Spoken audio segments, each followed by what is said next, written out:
Bonjour à tous les amis, j'espère que vous allez bien. Je vous partage un petit basket yen très intéressant.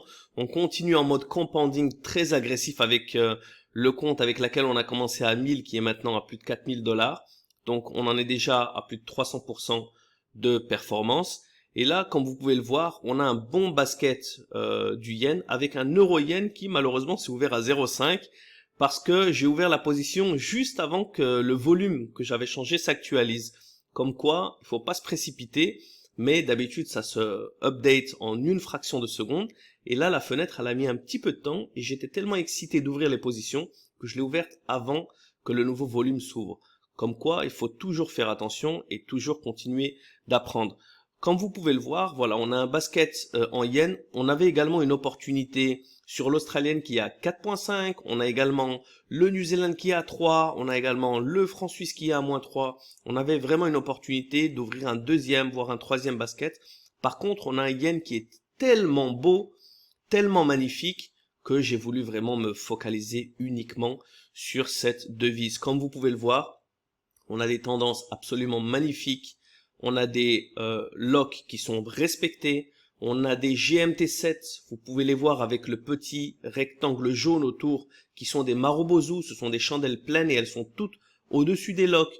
Donc on est sur du 5 étoiles magnifique. On est sur du breakout sur tous les plus hauts des graphiques. Et ça vraiment, c'est du pain béni. C'est vraiment le genre de configuration qu'on attend avec impatience. Donc je préfère 100 fois ne rien faire pendant une semaine, 2 semaines et avoir un yen comme ça bien weak across the board absolument magnifique qui nous donne une très belle opportunité plutôt que se précipiter et avoir des positions ouvertes sur une autre devise alors qu'on a un yen comme ça. Ça serait vraiment dommage.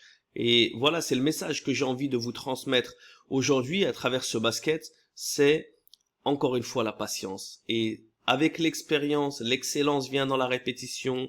Vous allez voir que votre sélection de basket, c'est 80% du travail. Si vous arrivez à choisir la bonne devise au moment précis, à être patient.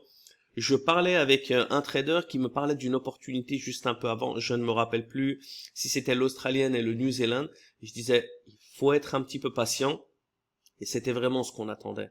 Parce que vous allez voir, vous allez trouver des opportunités et elles vont vous sembler bien. Et par la suite, vous allez voir une vraie opportunité et là, vous allez être dégoûté de la vie parce que tu vas dire, mince, si j'avais été patient, j'aurais pu prendre ce meilleur basket. Et quand ça va t'arriver une, deux fois, ça m'est peut-être arrivé des dizaines, si c'est pas des centaines de fois. Et ben, tu arrives justement à comprendre que cette opportunité est intéressante, c'est pas une opportunité 5 étoiles. Et donc, tu vas développer ce sens de la patience pour pouvoir trouver justement les meilleurs baskets qui vont être propices à ton succès. Comme vous pouvez le voir, le basket, il a commencé à 8 heures quelque chose. De toute façon, on le verra quand je montrerai les positions. Et on est maintenant 11 heures. Donc, on est à, je crois, 2h30 de basket. Ce qui est absolument magnifique. Du temps que ça se ferme dans la journée, dans quelques heures, c'est pas obligé d'être du scalping qui va se fermer tout le temps dans les 5 minutes. Parfois, ça prend du temps, mais c'est mieux que d'avoir des baskets qui restent ouverts pendant 2-3 jours parce que on accumule des swaps, parfois il y a des news, parfois on doit laisser les positions ouvertes le week-end. Donc l'objectif, c'est vraiment, avec le compounding agressif, c'est d'ouvrir un volume assez agressif pour passer directement dans notre objectif. Là, on voit qu'on tape un petit peu un plateau autour des 20%, donc je ne vais pas risquer d'en prendre plus. Je mets mon risque à 0,1, comme ça je ne peux plus rien perdre, et je mets mon reward à 20%, je l'actualise, et maintenant si ça tape les 20%, tout ferme. De toute façon, on était super proche, il ne manque plus qu'un petit pourcent, donc là, regardez comme vous pouvez le voir, on a un yen qui a encore envie de bien pousser, on a un euro yen qui va passer sur les 161, voilà, on a atteint les 20%, il va passer sur les 161, il lui manque quelques points. On a le New Zealand qui s'approche également des 90. Il est à 89,85. Voilà, comme vous pouvez le voir maintenant. Regardons les positions aujourd'hui. 823 dollars. Le plus important, c'est le pourcentage parce que on aurait pu le faire avec un compte à 100 dollars ou à 1000 dollars ou à 5000 dollars. Peu importe.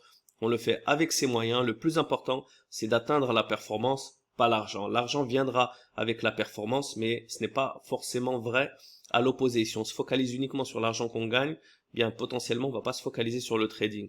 Donc on reste focus les chers amis et je vous dis à très bientôt pour une prochaine vidéo de live trading. Ciao ciao.